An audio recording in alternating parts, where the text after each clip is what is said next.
Okay. So let's, we're right on time. This is excellent. So now we're ready for number 10. I love this one, and I'm going to take it because the biggest, it's kind of like heading back to number 1, which is your resume is awful, which is kind of offensive to some people. But honestly, here's number 10. According to other people, according to employers, you're boring. They look at your resume and you're boring. And this is a tough one because it's really hard to admit. But really the problem is not that you are boring, it's that you're coming across as boring. So ask some trusted friends, people that you've worked with in the past, and don't ask your mom and don't ask your spouse because they're not going to give you the greatest answer. They're not going to give you an honest answer. But give it to someone that you've worked with and say, honestly, does my resume, do my cover letters, my LinkedIn profile look boring to you? Have them look at those. And then ask them, what is it that they know about you that you could include in those items that would set you apart? Because those people oftentimes know your genius better than you do. And so if you ask them, what's my greatest strength? Or what are my 3 greatest strengths? What are the 3 words you would use to describe me? What's the greatest achievement that I did while we were working together? You can get some really good information from trusted people that you've worked with in the past. You don't have to be boring. The way you don't want to look like a generic can of soup at the back of the aisle of a whole list of 600 to 1,000 different cans of soup. And so what's going to set you apart? What's going to create that personal brand?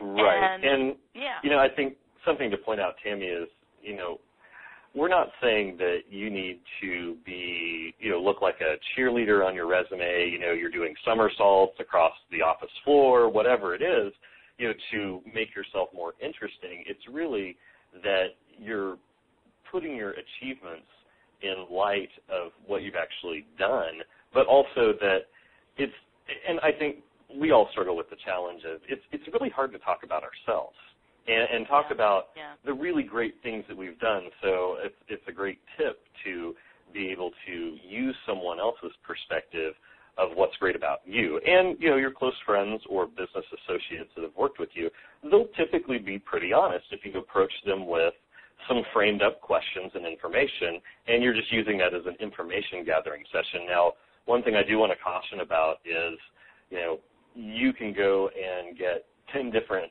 assessments from 10 different people, and you'll have 10 different answers, and, nothing may be the same.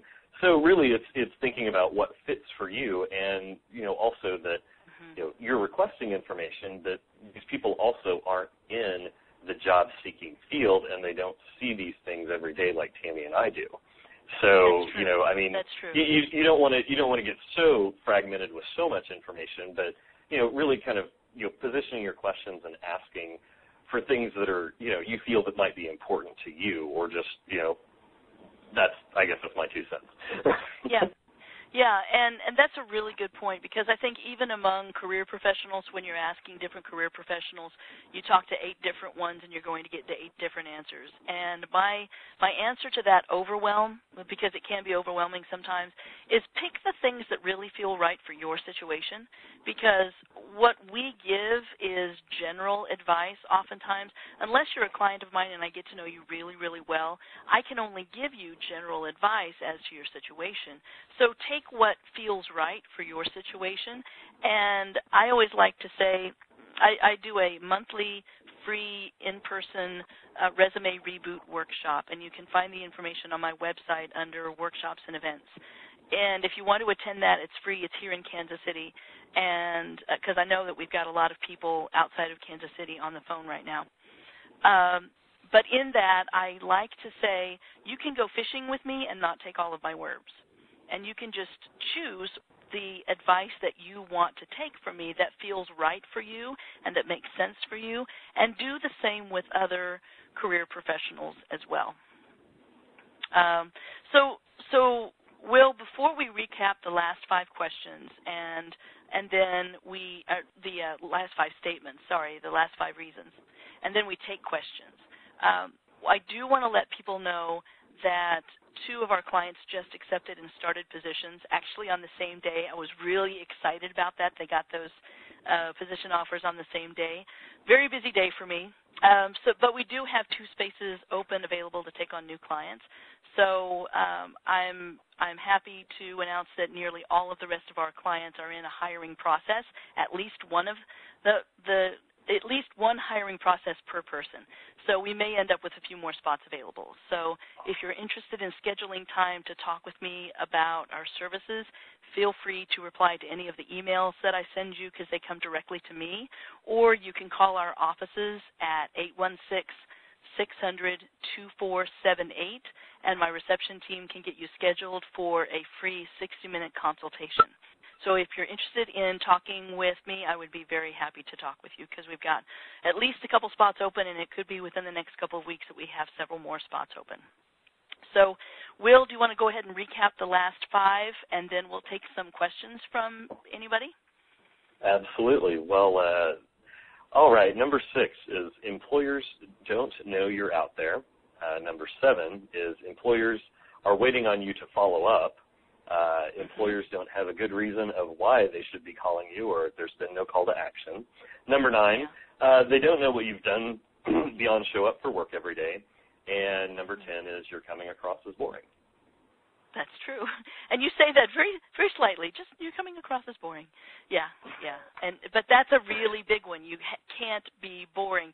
If there was ever a time to shine, it is now with the high unemployment rate. Like I said, if you're a generic white label can of soup in an aisle of 1,000 cans, you're way back on the bottom shelf. How can you expect to be put into somebody's shopping cart? So stand out and be seen. Own and communicate all of those great experiences that you have. Humbleness is nearly always a virtue, but it doesn't serve you in job seeking. So you need to grab the attention of employers. And that's one of the most important steps in the career search process. So that's what we have for today. I want to know if there are any questions from anybody in the audience. If you're on the phone, I know that we've got a lot of people on the phone today, press *2, and that will raise your hand, and I can unmute you, and I would be happy to give you some free coaching, or if you just have a question, I'd be happy to answer that question. If you have a question for Will would be happy to answer that question. And then if you are listening in, I know we have even more people listening in online, go to the bottom left-hand corner of the screen, and then put in a question right there, and I'd be happy to answer that. So the first one comes actually from the screen from somebody listening in online. Hello, Steve in Overland Park. I know who you are. Do you have a PowerPoint or something visual to follow along for this presentation? I know you did that kind of at the beginning. I actually have the article, but I would say it's not pretty or as pretty as it could be, so I will probably pretty that up and put it on my website probably within the next 10 days to 2 weeks. So you'll have all of this in writing in article form. I don't know that it'll be as in detail as what we've been talking about, but it will list the 10, and it'll give you a little bit of information for each one.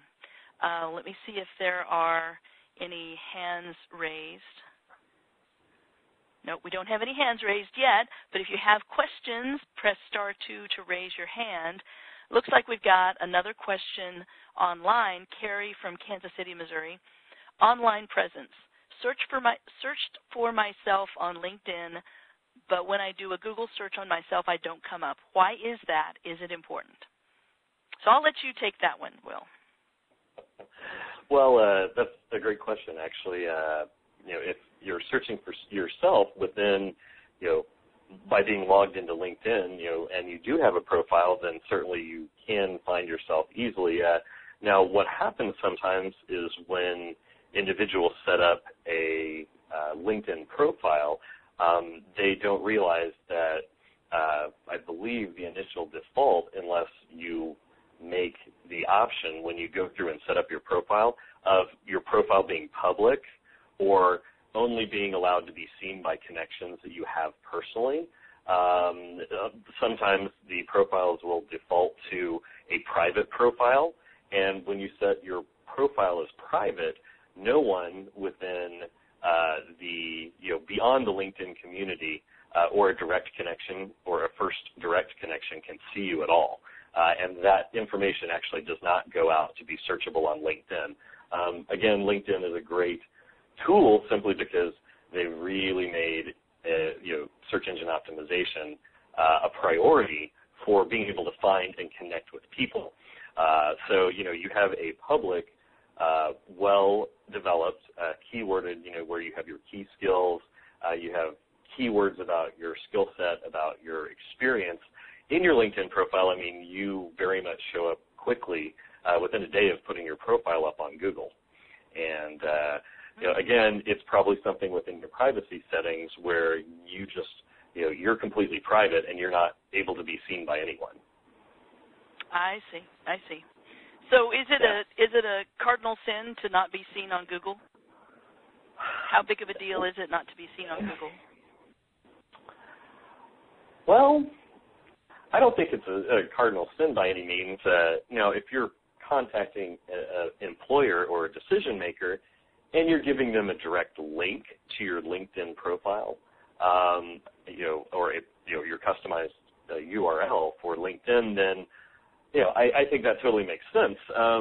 Again, so many employers, the statistics of this last year, 92% of employers are utilizing social media to specifically find out, information about a prospective hire. So, that's a huge amount. It might be a cardinal sin. I think it's important to have something that's consistent with what you're showing them on your resume. Right. If you're a very private person and do not want information about you out there, there are ways that you can have that with those direct links, but I really recommend that you do have some sort of online presence to, one, be able to be found, but also, two, to validate that you are who you say you are, especially with having a picture on your profile instead of just a little placeholder, just a tiny bit of information. So people like to do business. I think a picture of your profile, no matter what you look like, is so important. People like to do business with people they know. Or, there have been so many times I've run into business people that have said, oh, well, we recognize your face or we recognize your branding from a speaking event, or, oh, we didn't realize we knew you and then we saw your picture and so we chose to connect. So, again, there's lots of different opinions about LinkedIn, but certainly having a presence available and being able to be found. For lack of, I hate to say it, but, Google is, and having something online is a validation of who you are. And companies, use it consistently. If you are searching for a business or a service provider and they don't have any online presence, you're likely to go to the next person and, look at their website. So. Not only that, but you mentioned you are who you say you are. If your name is Steve Williams or John Williams, I think it's really important to have, when you're sending proactively that hard copy of your resume, that you send your business card with a picture, and that same picture be on your LinkedIn profile, so that they know the John Williams that they're looking at online is the same John Williams that they're looking at in their hands. Right. That's a great point, Tammy, because, there could be 1,000 John Williams out there. Yeah, exactly, even in Kansas City. So we've actually got a lot of questions. So let me run through the rest of these, and we're almost at the top of the hour, and definitely we can run over, but I want to be very respectful of your time, too, in case you're on a lunch hour. Kristen from Lee Summit says, how do you recommend finding the 40 to 50 companies a week to target? It's a very, very good question. Actually, we have a webinar specifically about that, talking about the hidden job market, and using all 8 segments of the job market, I think, is where I talked about that. So there's a whole webinar about that you can find online in my webinars page. What you do is look under free resources, click on webinars, and then you scroll down and you can listen to all of my webinars for the last year and a half. However, here's what I recommend for you. There are a lot of databases that are free for the public to use that are available online. We use several of them to cross-check and cross-reference to make sure that we're getting legitimate companies and that they are in the size range and the industry that our clients are looking for before we give it to them. One of the things that you can do you're in the Lee Summit, is go to the Mid-Continent Public Library. If you have a library card, find it, get the dust off of it, and you don't have to go to the library to take advantage of their business reference library. What you can do is go to their online, it's just the Missouri Public Library, or Mid-Continent Public Library system, and in Johnson County, it's JOCO Public Library System. And I know there's a lot of people outside of Kansas City. I can't guarantee that the two resources I'm going to mention are in every library system, but I have a feeling that they're mostly there. But if you go to Mid-Continent and you go to Business Reference Library, Business Reference Resources, then you can put your library card number in at home, and you can get the Dun & Bradstreet D&B, which is Dun & Bradstreet, D&B $1 Million Database. That's a really good way to find those companies because you can slice and dice the information based on the size and on the industry and on the geographic location. And also Reference USA, which is something that salespeople use all the time to find companies to cold call to. So you can use both Dun & Bradstreet, which is called the D&B $1 Million Database, and Reference USA to find those 40 to 50 companies a week. That's a really good start. There are a lot of other databases that are online as well, like I said, that we use just to cross-reference. I hope that answers your question, Kristen.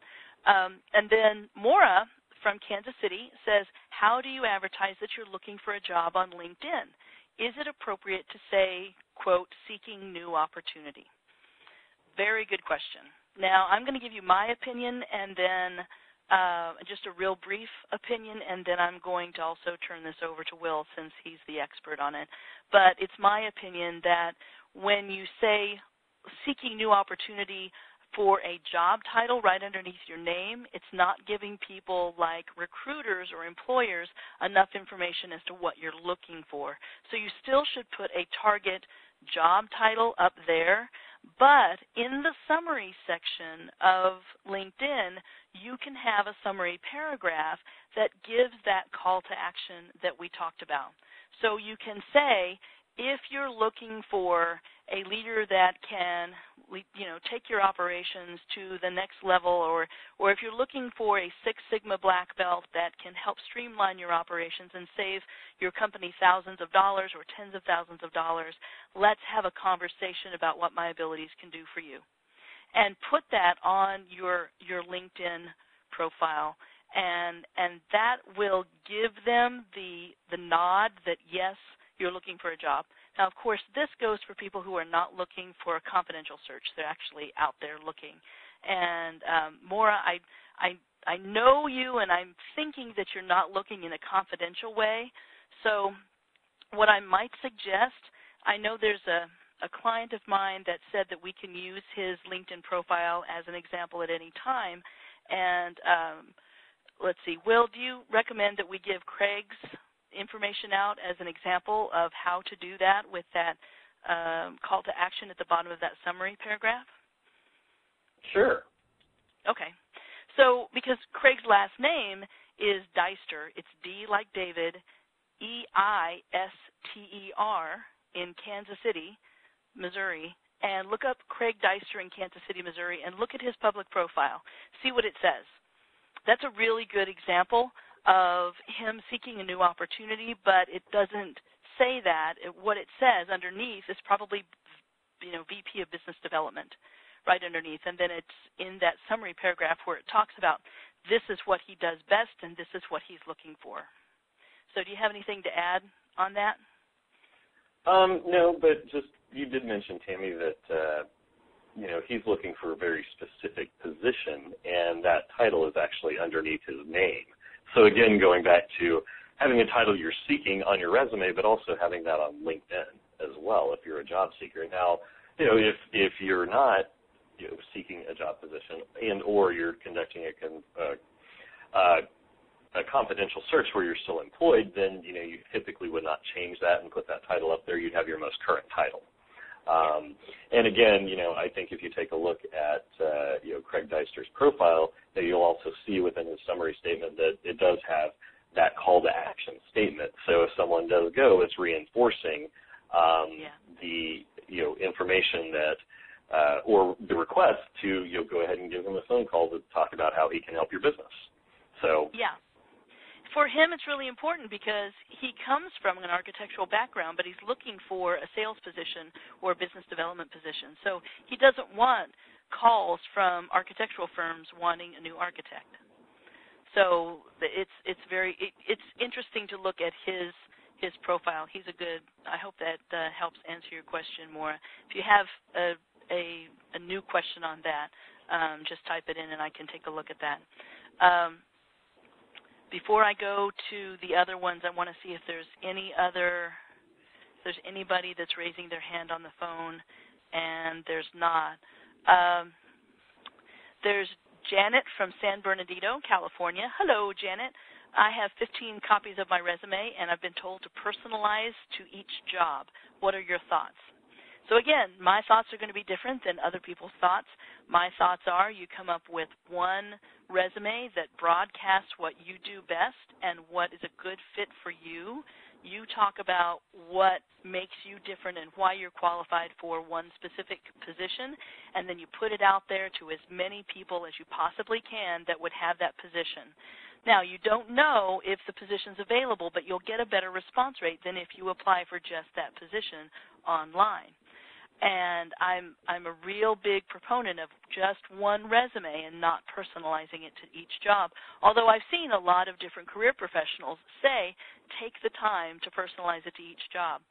The big problem with that I see is that when you take the time to do that, you're only getting 1 or 2 resumes out a day, which is 5 or 10 resumes out a week. In this job market, that's not enough to capture people's attention. It's just not enough.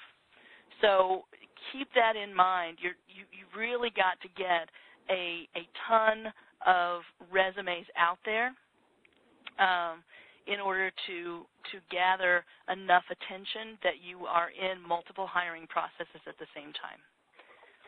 Do you have anything to add on that one, Will? No, I don't think so. Okay.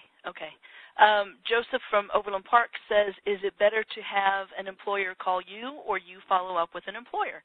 Good question. I don't know that we answered that. And, of course, my answer is it depends.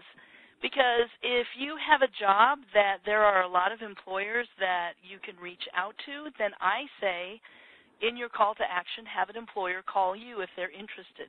Because I did some what they call split testing when I was working for a very large executive career firm for 5 years, and my clients had the choice whether to spend time following up with phone calls or spend their time following or sending more resumes out to new places. And the ones that sent it out to new places and spent their time contacting even more companies got a job faster. They got more phone calls. They got in more hiring processes. They got a job faster. Now, the only thing that I might suggest is if you have a if you're looking for something like a treasury manager position, maybe even this general counsel, I might suggest following up with phone calls because the slice of the pie is very slender, and so there's a pretty small niche that you're going after. But if you've got a wide niche, if you're looking for a director of sales or a director of operations, VP of operations, then there are thousands of companies unless you've got a really small town, there are thousands of companies that you can go after. In Kansas City alone, there's 72,000 companies. You're not going to run out of companies to contact. But if you've got a really small niche of the type of companies that you would belong into, then I would say follow up with an employer. Okay, and then I've got, let's see, I think maybe any more. Okay, I've got one more question, and it is also from Joe, not from Joseph, but this is Joe from Wichita. Hi, Joe. My resume is 5 pages long. Are there certain jobs that need a 4 to 5 page resume? I'm an engineer. Very good question. And a lot of people feel, well, this doesn't really apply to me because I'm in a special situation. Trust me, it applies to you. I've had accountants who tell me I have to have a 7-page, especially engineers. I've seen 9-page resumes. I've seen, like for instance, I'll just tell you this, and Craig will let me tell you. Craig Deister came to me with a 9-page resume because he came from an architectural background. So he had 3 pages of everything that he had ever worked on, all of his projects. Too much information for your first 30-second commercial. You have to keep in mind, from an audience perspective, the reader's perspective, it has to be a 30-second commercial. That's what I'm going to say about that. It's got to be 30 seconds. You can have time to fill in the blanks later. And if they ask for a chronological later, give them a backup chronological. But unless you're dealing a lot with recruiters or maybe HR people, a lot of them are not going to even ask for a chronological. They want that information from you over the phone. And you're in a much better position to sell yourself over the phone than you are on a piece of paper. The last thing you want them to do is make a hiring decision about you based on that piece of paper. You want the phone call. That's a great way to end. Do you have anything to add, Will, before we go ahead and say goodbye? Because we're running a little over today.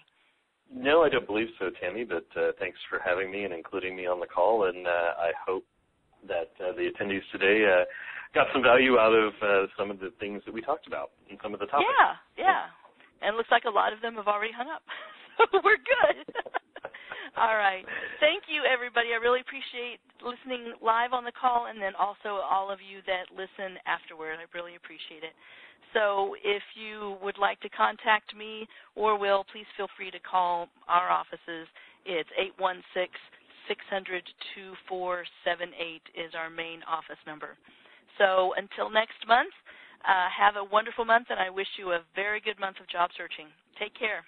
Thanks, Will. I appreciate it. All right. Bye-bye. Talk to you later. Bye-bye.